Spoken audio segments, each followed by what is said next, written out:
back to my first video of 2020. I nearly said 2019 then. I've already made that mistake a few times. It's so crazy that 2020 is already here and that we're already 2 weeks into the new year. That's just crazy to me. But anyway, this is my first video of 2020 and we're going to be talking about how to raise your photography business without spending more money today. So this is something that's really important to me, and I feel like it's very important to a lot of freelancers out there who don't have a huge budget to spend on their marketing. I feel like for the most part that is most freelancers out there, and a lot of aspiring freelance photographers who are just starting out with their businesses. This is really important to be able to market your work, be able to raise your photography business and get it to that next level without necessarily having to spend a large amount of money to do so. So I've compiled a few little tips today, which I hope you guys are going to find really interesting, and I hope you guys will take some information back today and really find it helpful overall.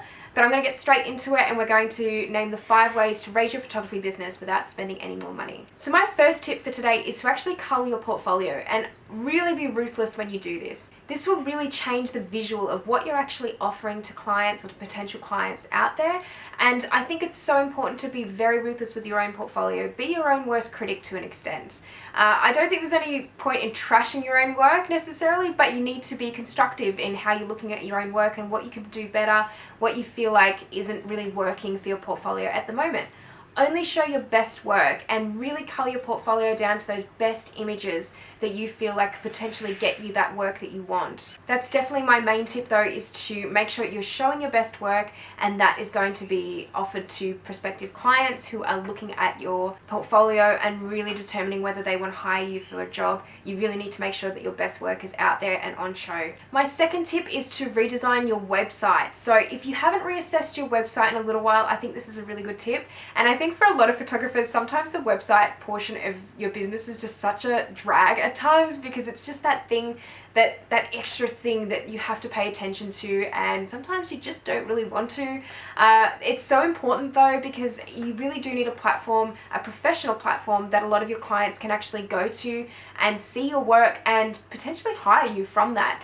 And I feel like your website design a lot of the time has so much to do with that and how it actually shows your work. I definitely recommend keeping it quite clean and quite simple for the most part, and making your work speak for itself. And I definitely recommend categorizing your work as well. So if you definitely like to do more fine art sort of work, or you like to do conceptual work, but you also like to do commercial work, which is really where you get your clients from, it's good to categorize that on your website and to separate those into different categories. So if potential clients are wanting to look at your website, then they can sort of differentiate from your conceptual personal work and your more artistic style, or something that is going to be more commercial and that is maybe selling a product in what you've photographed. So I definitely think it's best to sort of look at categorizing your work that way and making sure your website is simple to use and it's easy to use and it shows your best work in the best way. Now this is also doing this within your means as well. Some of you might have paid for a website designer to actually do your website. I personally use Squarespace for the most part of my website.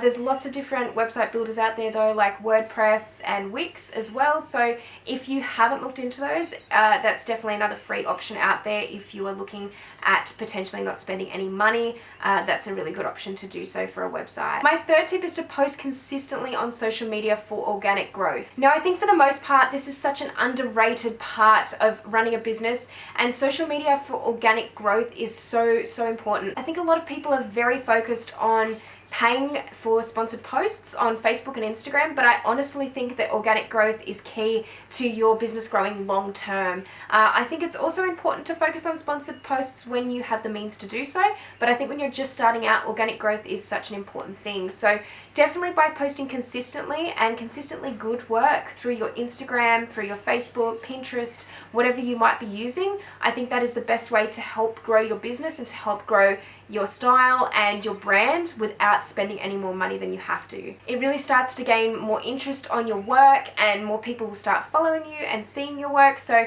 I think that any way to do that online is really a good way, so I definitely recommend getting onto those platforms and posting consistently. My fourth tip is to have a special offer for a limited time.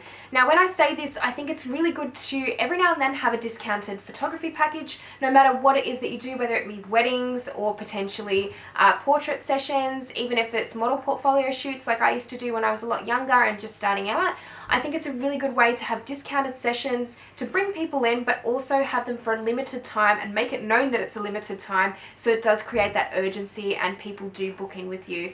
I definitely recommend doing that to boost your business, because I used to do that on several occasions when I was a lot younger and still do from time to time, but I do find that having it for the limited time and having the discounted rates in conjunction with each other really does help boost your business a little bit. It does help you book in a few more sessions if you really need to, if you're struggling in a few months throughout the year. Like particularly for wedding photographers, winter is not always their favorite month because that's quite a slow month for a lot of wedding photographers out there. So it's things like that that can really make all the difference in winter and slower months, and when your business, you feel like it's not doing as well as it should. And my fifth and final tip is to find places online to promote your business for free. So whether that be Facebook groups, whether that be Gumtree, for example, I've noticed a lot of people doing it on there, and even freelance sites like freelancer.com and Upwork, that sort of thing. Getting on those sites can really help get your business more out there and potentially get you paid more often. I think it's a really great way to reach people that might be after a photographer or might be after a retoucher, depending on what you do. And I think that's a really, really good way to reach potential clients is through these sites, particularly Facebook groups. I found that to be a really, really helpful tool, especially when I was just starting out in finding people who really wanted to book a session in with me.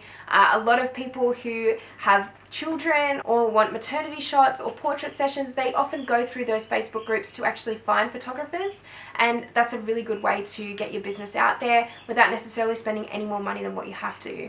So those are my 5 tips on how to raise your photography business without spending more money. I really hope you guys enjoyed the video, and I hope you can take something away from today and that it is helpful for you. If you have any of your tips for boosting your business without spending extra money, please let me know in the comments section below, and I'm sure there'll be a lot of people out there who would love to read through the comments and see those tips as well. And if you do have any requests for me, please leave them in the comments section below as well, because I'd love to know what you guys want to see on my channel. And if you haven't subscribed to my channel, please click the subscribe button and the notification bell to see all the videos that I'll have in future. Thank you so much guys again for watching this video, and I'll see you in the next one. Bye!